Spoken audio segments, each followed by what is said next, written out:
কে মারবো? আরে বেটা, আমরা মুসলমান, 1 বছরে 1 মাস না খেয়ে থাকা ফরজ। খাবারের ভয় তোমাদের দেখানো দরকার। এখন এই যে ভয় পেয়েছে, এখন আলু পচে যাচ্ছে, পেঁয়াজ পচে যাচ্ছে, বলছে দাদা কিসের দাদা? এতদিন মিথ্যা ছড়িয়ে যে হকার কিছু আছে সাংবাদিক নামে মলম, আমার মনে হয় এর মুসলমানই দেওয়া দরকার। এই ময়ূখ রঞ্জন ঘোষ এই একটা টাটকা নির্ভেজাল একটা শয়তান। শয়তান তো আমি দেখিনি, যদি দেখতাম মনে হয় এরকমই হতো। এত মিথ্যা কথা মানুষ বলে কি করি? সুতরাং এদের সাথে মিলিয়ে যারা ষড়যন্ত্রে লিপ্ত আছেন এই দেশ নিয়ে, এই দেশের মুসলমান এবং আলেমদের নিয়ে, আল্লাহর কসম আপনার ঈমান ভেঙে গেছে। আমি জানি আলোচনা কালকেই সারা দেশে ছড়ালে অনেকের আবার চুলকানি নতুন করে শুরু হবে। চুলকানি হলে কি দেওয়া লাগে? কি দেওয়া লাগে?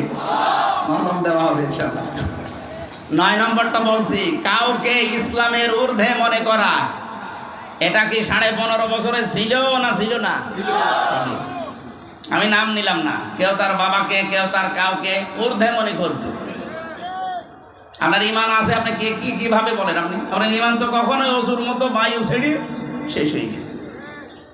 10 নম্বরটা বলছি, ইসলামের কোন বিধানকে কেউ যদি ঘৃণা করে, সূরা সেজদার 22 নম্বর আয়াতে আছে, ইসলামের দিকে আপনাকে ডাকা হয় অথচ আসতে তো চানি না, আর উলট পালট কথা বলেন।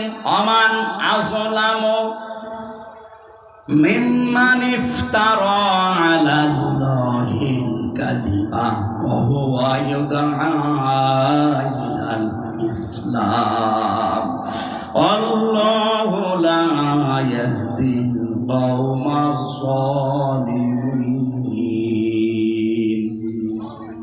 আমার ভাইরা, যে কথা বলছিলাম যে মুমিন 2 প্রকার, একটা কামেল মুমিন আর একটা হচ্ছে ফাসেক মুমিন। পরিপূর্ণ ঈমানদার বিনা হিসাবে বিনা বিচারে জান্নাতে চলে যাবে। গুনাহগার, এদের ঈমান থাকা লাগবে, কিন্তু এই 10টা পয়েন্টের একটা থাকলে তার ঈমান আছে না গেছে? বলেন বলেন, এর বাইরে থাকা লাগবে আপনাকে। আমি কি পয়েন্টগুলো আবার বলবো?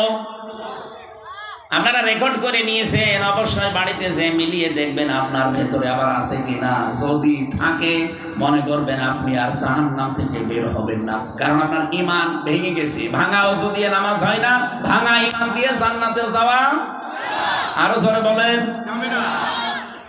এবার সফল মুমিন যারা, তাদের পরিপূর্ণ গুণ আল্লাহ দিয়েছেন 7টা। এখানে যারা বসে আছি আমরা দেখি তো আমাদের ভেতরে কয়টা আছে। রব্বুল আলামিন বলেন, আল্লাযীনা হুম ফি সালাতিহিম খাশিউন। ওই মুমিন সফল হয়ে গেছে যার প্রথম গুণ যে নামাজের ভেতরে বিনয়ী, নামাজের ভেতরে ভয় করে আল্লাহকে। এখন নামাজের ভেতরে বিনয়ী এটা কি? এই যে খুশু খুজু বলা হয় না, নাম শোনেন? খুশু খুজু, খুশু খুজু কি খাওয়া লাগে? হযরত তালহা রাদিয়াল্লাহু তাআলা আনহু তিনি নামাজে দাঁড়িয়েছেন। খুশু খুজু কারে বলে এটার জন্য বলছি। হঠাৎ দেখলেন তার বাচ্চাটা পাশে খেলা করছিল, পাহাড়ি এলাকা থেকে একটা সাপ এসে বাচ্চাটাকে জড়িয়ে ফেলেছে। হযরত তালহা তিনি নামাজে তেলাওয়াত করছিলেন, এই জন্য ওইদিকে ভ্রুক্ষেপ করেননি। তার স্ত্রী আশপাশ থেকে লোকজন ডাক দিয়ে সাপটাকে মেরে বাচ্চাটাকে বিপদ মুক্ত করে বসে আছে। হযরত তালহা নামাজ শেষ করার পরে ডাক দিলেন, স্ত্রী এতগুলো মানুষ বাড়ির ভেতরে কি করে? হযরত তালহার স্ত্রী বলে, স্বামী আমার, আপনি যখন নামাজে দাঁড়িয়েছিলেন বাচ্চাটাকে সাপে জড়িয়ে ফেলেছিল। আমি চিন্তা করলাম নামাজে আছেন, আপনাকে ডাকা যাবে না, আশপাশের মানুষজন ডাক দিয়ে আমরা বিপদ মুক্ত হয়ে গেছি। হযরত তালহার স্ত্রী বললেন, স্বামী এতগুলো আওয়াজ চেঁচামেচি, এতগুলো কর্মকাণ্ড ঘটে গেল, আপনি একটা বারের জন্য ওদিকে নজর দেননি? হযরত তালহা বলে, স্ত্রী নামাজে যখন দাঁড়িয়েছি তখন আমার আল্লাহর সাথে কথা হচ্ছিল। আমি নামাজে দাঁড়িয়ে যখনই তেলাওয়াত করি আমার আল্লাহ মনে হচ্ছে প্রতিটি আয়াতের জবাব দিচ্ছেন। আলহামদুলিল্লাহি রাব্বিল আলামিন। আমি যেন কানে শুনতে পাচ্ছি আমার মালিক আমাকে শোনাচ্ছেন। সাদাক্তা ইয়া আব্দি। আমার বান্দা সত্য বলেছি। বলেন সুবহানাল্লাহ। কি নামাজে তারা দাঁড়িয়েছিলেন খুশু খুশু নিয়ে। আমার এদের তো এরকম নামাজই হয় নাকি? কত মানুষ আমরা নামাজে দাঁড়িয়ে খুশু খুশু তো দূরের কথা, একটা মশা কামড় দিলে আগে মশা মেরে তারপরে আল্লাহু আকবার বলে।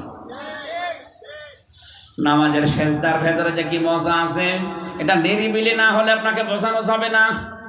আপনি নিজে বোঝ পাবেনও না। যখন লম্বা করে সেজদা দেবেন রাতের বেলা, দেখবেন একটা আলাদা প্রশান্তি আপনি পাবেন। আমি নিজে হালকা পাতলা পেয়েছি, এই জন্য আমি আপনাদের আহ্বান জানাচ্ছি। জেলখানায় তো 3টা বছর জালেমরা আমার এই কন্ডেম সেলের ভেতরে তালাবদ্ধ করে রেখেছিল। যেহেতু দুনিয়ার কোনো খোঁজ খবর আমি পাইনি, 24 ঘন্টা শুধু কোরআন শরীফ ছাড়া আর কোনো কিছু পড়ারও জায়গা নেই। কি পড়বেন? ওই বঙ্গবন্ধুর জীবনী দিয়ে যায়, ও ছাটা পড়ে করবো কি? বঙ্গবন্ধুর ছোটবেলায় কি করেছে, যৌবন বয়সে কি করেছে, কয় কাজে হুকু খেয়েছে, চীন সফর করেছে, কিভাবে রাষ্ট্র গঠন করেছে, শুধু এইসব। ছাতা পড়ে সময় নষ্ট করবে কে? বই যদি চাই ভাই একটা বই এনে দেন, বঙ্গবন্ধুর চীন সফর, এ ছাতা পড়ে করবো কেন? একটা তাফসির এনে দিতে পারেন না? বলে না, আমাদের আদেশে এইটা যে ফাঁসির কন্ডেম ছেলে যারা থাকবে তাদেরকে আল্লাহর ওলির জীবনী পড়াবা, ওইটা নিয়ে এসে দিতে। আমি বলেছিলাম এক কারারক্ষীরে, ভাই এগুলো না দিয়ে আপনি এই বইটা নিয়ে এসে দিতে পারেন না যে আমার ফাঁসি চাই? এই কথা বলেন মানে? হ্যাঁ, ওই বইটা নিয়ে এসে দিন, আমার ফাঁসি চাই, এই বইটা নিয়ে এসে দেন। আমি মেজর ডালিম বলছি, এই বইটা নিয়ে এসে দেন। আপনি বঙ্গবন্ধুর আত্মজীবনী নিয়ে এসে দেন। মানুষের জীবন পড়ে কোনো মানুষের জীবন পরিচ্ছন্ন হবে না। যদি হয় তাহলে মুহাম্মদ রাসূলুল্লাহটা হবে। তার জীবনে একটা মিথ্যা কথা নেই, আর আপনি যার অনুসরণ করতে বলেন ওর জীবন পুরাটাই তো মিথ্যা। রাহিকুল মাখতুম চেয়েছিলাম একদিন, যে রাহিকুল মাখতুমটা নিয়ে এসে দেন, ওইটা পড়লে আমার জ্ঞান বাড়বে। ঢোকাতে দেয় না শয়তানরা ওখানে। কোনো উল্লেখযোগ্য তাফসির একটা ঢোকাতে দেয় না। নবীজির কোনো উল্লেখযোগ্য জীবনী, প্রায় 13টা জীবনী আছে ওনার, একটাও নিয়ে আসতে দেয় না। খালি ওই আল্লাহর ওলিদের কি কি করেছে ওদের এইসব। ওই চেতনাকে কাজে লাগিয়েই তো দেশটার 12টা বাজিয়েছে। আবার অনেকে এখন দেখছি ওই পুরাতন চেতনার এই ঢোল, ভাঙ্গা ঢোল আবার বাজাচ্ছে। সাবধান, এই ফ্যাসিস্টের কোনো বানানো শব্দ বাংলাদেশে উচ্চারণ করবেন না। সব রাজাকার, আল বদর, এসব সব বাদ। এখন নতুন করে বাংলাদেশ গড়ার সময় এসেছে। কথা বলেন না কেন? আর আমার মনে হয় যারা মুরব্বী হয়ে গেছে, যারা সকালে কি বলে বিকালে কি বলে ঠিক টের পায় না, ওদের রাজনীতি থেকে বিদায় নেওয়া দরকার। রাজনীতি ওরা করে হচ্ছে ব্যবসার জন্য, ওদের আর কোনো ব্যবসা নেই, বাণিজ্য নেই, রাজনীতি ওদের ব্যবসা। এজন্য আশা করবো যারা এরকম ভুল ভাল বকেন, চাচা এরশাদের মতো সকালে এক কথা বিকালে আর এক কথা, এই কথা বলছে না কেন? এরকম কথা অনেকে বলছে না। আপনাদের আর রাজনীতি করার দরকার নেই, আপনারা এই মাঠ থেকে চলে যান। নতুন যারা এখন এই দেশ স্বাধীন করেছে তাদের হাতে তুলে দিন। দেশ যখন স্বাধীন করতে পেরেছে, দেশ চালাতেও পারবে। অনেকে এদের দামও দিতে চায় না। এরা কি করেছে? আপনি কি করেছেন? হ্যাঁ, এই 15.5 বছর তো আপনি কি করেছেন? এই জন্য যারা করেছে তাদের মূল্যায়ন করা দরকার। এখন জুলাইয়ের শ্বেতপত্র যে ঘোষণা হওয়ার সময় অনেকে বাধা দিচ্ছে। আপনি কি মানুষ? খালি ঈদের পরে করে 15.5 বছর জালেমদেরকে টিকিয়ে রাখলেন। আর এই ছোট ছোট বাচ্চারা জীবন দিয়ে দেশটা নিয়ে এসে দিল, এখন বলছে ও কি করেছে। এই শয়তানগুলোকে মুখে আমার মনে হয় কি দিয়ে মারা দরকার আল্লাহ জানে। মানুষের একটা হালকা কৃতজ্ঞতা বোধ থাকে। এরা কি, এরা কুকুরের চাইতেও খারাপ। কুকুরকে একটা হাড় দিলে তাও তো সে পাহারা দেয়। আর এর দেশটা নিয়ে এসে দিল স্বৈরাচারের এ কবল থেকে। এ শুকরিয়া আদায় করা দূরের কথা, এদের পেছনে লিখেছে বিভিন্ন ট্যাগ লাগিয়ে দেয়। কোনো ট্যাগ আর এই দেশে চলবে না ইনশাআল্লাহ। কোন চেতনার নাম নিয়ে আর সামনে আপনি আসতে পারবেন না, কারণ এই দেশের মানুষের কালো চশমা আর নেই। কথা বলেন না কেন? কালো চশমা আছে আমাদের এই দেশে। আমার যতটুকু বাস্তবতা দেখতে পাচ্ছি, মানুষের যে আগ্রহ, এই দেশের জাতীয় স্লোগান হওয়া দরকার নারায়ে তাকবীর। ওই জয় বাংলা বাংলা সব বাদ দেন। এই দেশে ৯৬% মুসলমান, এখন তাকবীর হবে, লিল্লাহে তাকবীর।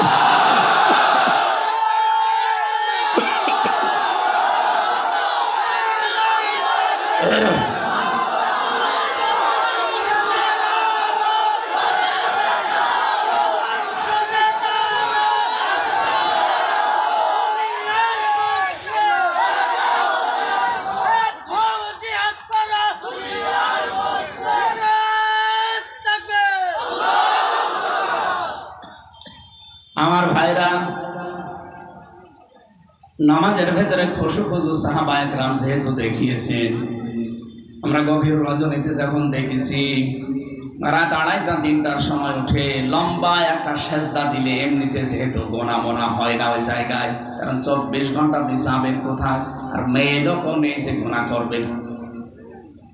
মহিলা যদি না থাকে অনেক গোনা থেকে বেঁচে থাকা যায়, কি কথা বলে না কেন? এরপরে ২ নাম্বার, মোবাইল নেই, আরো গোনা থেকে বেঁচে থাকা যাচ্ছে।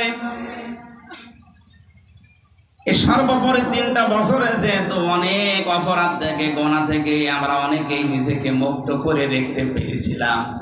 এই জন্য মানুষ যখন নিজেকে পবিত্র রাখতে পারে তখন ইবাদতের একটা স্বাদ আলাদা আসে। আমি ওই সময় পেয়েছিলাম, এখন আর পাচ্ছি না, কারণ বাইরে এসে কত হাওয়া গায়ে লাগছে। ওই সময় রাতের বেলা উঠলে ২.৫ পারা ৩ পারা ২ রাকাত নামাজে যখন পড়তাম, সেজদায় চলে যায় ৪০ মিনিট ৪৫ মিনিট কাটিয়ে, যেহেতু মনের ভেতরে একটা আলাদা দুঃখ, এমনি কান্না চলে আসতো। বলেন তো ৪০-৪৫ মিনিট একটা সেজদায় পড়ে যদি হাওমা করে কান্নাকাটি করা যায়, এমনিতে আলাদাভাবে আল্লাহ আপনাকে শান্তি দেবে। নামাজের মজা আমরা অনেকে পাইনি, এই জন্য নামাজে অভ্যস্ত না। আজকে থেকে নামাজের মজা পাওয়ার জন্য লম্বা লম্বা সেজদা দেবেন। ফরজ নামাজে না, এমনি নফল সুন্নত যখন একা একা পড়েন, সেজদাগুলো একটু লম্বা করে দেবেন, দেখবেন আপনাকে মহান আল্লাহ একটা আলাদা অনির্বচন সুখ দিয়ে দেবে। ওটা কিনতে পাওয়া যাবে না, আলাদা পাওয়া যাবে ওটা। এই জন্য আমরা যদি সফল মুমিন হতে চাই, কামেল মুমিন হতে চাই, আমাদের নামাজ এখন থেকে নামাজের ভেতরে খুশু খুশু লাগবে। ২ নাম্বারে, নামাজে আপনি যা পড়েন ওইটা আপনাকে বোঝা লাগবে। ৩ নম্বরে, নামাজের ভেতরে যেটা পড়েছেন ওইটা বাস্তব জীবনে যখনই সামনে আসবে ওইটা আপনি আমল করবেন। আপনি নামাজের ভেতরে দাঁড়িয়ে দাঁড়িয়ে পড়লেন, আরাইতাল্লাযী ইউকাযযিবু বিদ্দীন ফাযালিকাল্লাযী ইয়াদউল ইয়াতীম। আল্লাহ পাক বলেন, ওই মানুষটা কিয়ামত বিশ্বাস করে না যারা এতিমের গলায় ধাক্কা দেয়। হঠাৎ এক এতিম এসে বলছে আমারে খাবার দেন, আপনি আয়াত পড়ছেন ওইটা। এখন যদি বলেন, এই বেটা আমার কোরআন শরীফ পড়ায় ডিস্টার্ব করলি, দূর হয়ে যা, আপনার কোরআন পড়া হয়েছে? আপনি পড়ছিলেন কি? মিসকিন যদি আসে খাবার দাও, খাবার না থাকলে উদ্বুদ্ধ করো অন্যকে। আর আপনি উদ্বুদ্ধ করা দূরের কথা, কোরআন শরীফ পড়া ডিস্টার্ব হয়, এই ধোয়া তুলে আপনি তাকে তাড়িয়ে দিলেন না। এই জন্য নামাজের ভেতরে খুশু খুশু তৈরি হওয়ার পর যখন বুঝবেন, আর ওইটা যখন নামাজের ভেতর থেকে বাইরে আসার পরে মিলিয়ে মিলিয়ে আমল করবেন, আপনি তখন কামেল মুমিন হওয়ার পথে হাঁটবেন। রব্বুল আলামিন বলেন, আল্লাযীনা হুম আনিল লাগবি মুরিদুন, যারা অনর্থক কথা এবং কাজ থেকে বিরত থাকে। এখানে লাগবন শব্দের ভেতরে আমরা অনেক ব্যাখ্যা পেয়েছি তাফসিরে ইবনে কাসিরে। অনর্থক কোনো কথা, যে কথার কোনো কাজ নেই, মানে নেই, অর্থ নেই, এরকম কথা এবং কাজ থেকে, যেটা দুনিয়া আখিরাতে কোনো উপকার হয় না, এরকম কোনো কাজ থেকে নিজেকে বিরত রাখবে কামেল মুমিন। আজ বাংলাদেশে আল্লাহর আইনের বাইরে যত আইন, এটা যদি প্রতিষ্ঠাও হয়ে যায়, এটাকে আসলে অনর্থক কাজের ভেতরে পড়ে না। ওটা মানুষের অধিকার আরো নষ্ট হবে। ওই যে ঘোষকটা বলছিল না, আমান হাকামা বিহি আদালা, যারা কোরআনে কারিম দিয়ে বিচার ফায়সালা করবে তারা ন্যায় বিচার কায়েম করতে পারবে।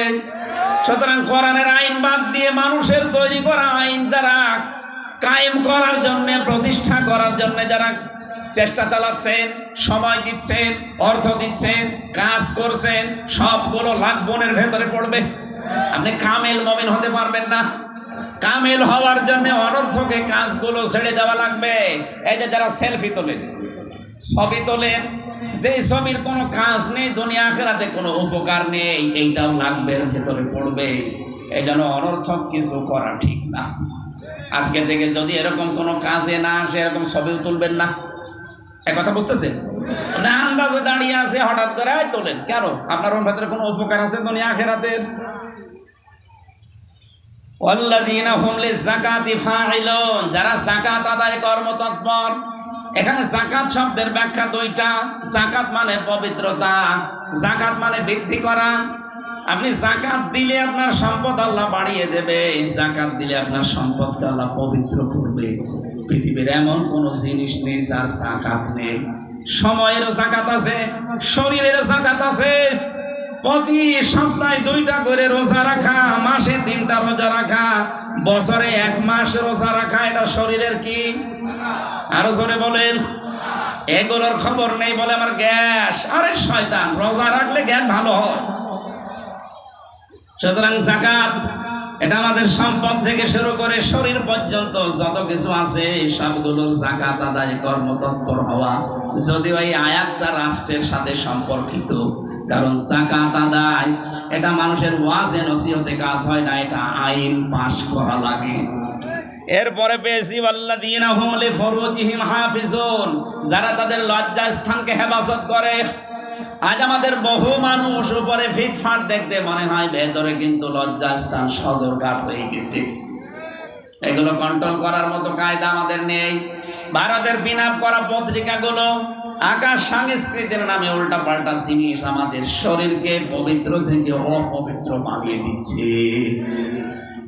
আমরা এই দেশ থেকে এই কন্টেন্ট গুলো যারা তথ্য মন্ত্রণালয়ের দায়িত্বে আছেন, এই নাহিদ ইসলাম সহ, উপদেষ্টা নাহিদ ইসলাম সহ যারা দায়িত্বে আছেন, আমরা আহ্বান জানাবো মুসলমানের দেশে অন্তত প্রকাশ্য জেনা ব্যভিচার যেগুলো আরম্ভ হয়, এই উলঙ্গপনা, এগুলো এই কন্টেন্ট গুলো সব দূর করে দিন। আমেরিকা এই কারণে পড়তেছে, ওদের জেনা ব্যভিচার এত বেশি হয়েছিল, এখন আগুন লেভানোর জন্য 70,000 পানির মেশিন কাজ করছে, কাজ হচ্ছে না। পানি দেয়, আগুন বাড়ে। কারণ আল্লাহর সাথে পাল্লা দিয়ে পানা যাবে। আগুন এখন শুনলাম আরো অন্য প্রদেশে ছড়িয়ে পড়ছে। আমেরিকা